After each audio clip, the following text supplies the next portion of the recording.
Hello guys, मैं एक लाचारी गीत सुना रही हूँ। देखिए, आप लोगों को पसंद आएगा तो लाइक करिएगा, कमेंट करिएगा। ठाड़ गोरी गंगा हिलो रे झुलनिया ले गए मछरिया। ठाड़ गोरी गंगा हिलो रे झुलनिया ले गए मछरिया। जाई कह मोरे ससुरु के अगवा, जाई कह मोरे ससुरु के अगवा। गंगा में जाल डलवा में झुलनिया ले गए मछरिया। ठाड़ गोरी गंगा हिलो रे झुलनिया ले गए मछरिया।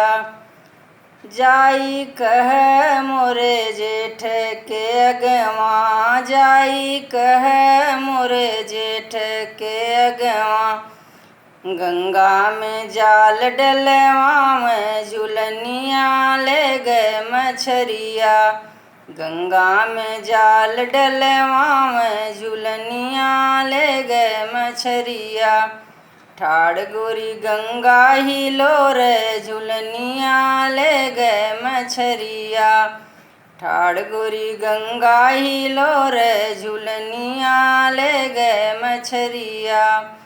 जाई कह मोरे देवरा के अगवा, जाई कह मोरे देवरा के अगवा। गंगा में जाल डलवा में झुलनिया ले गए मछरिया। गंगा में जाल डलवा में झुलनिया ले गए मछरिया। ठाड़ गोरी गंगा हिलो रे झुलनिया ले गए मछरिया। ठाड़ गोरी गंगा हिलो रे झुलनिया ले गए मछरिया। जाई कह मोरे सैया के अगवा, जाई कह मोरे सैया के अगवा। गंगा में जाल डलवा में झुलनिया ले गए मछरिया। गंगा में जाल डलवा में झुलनिया ले गए मछरिया।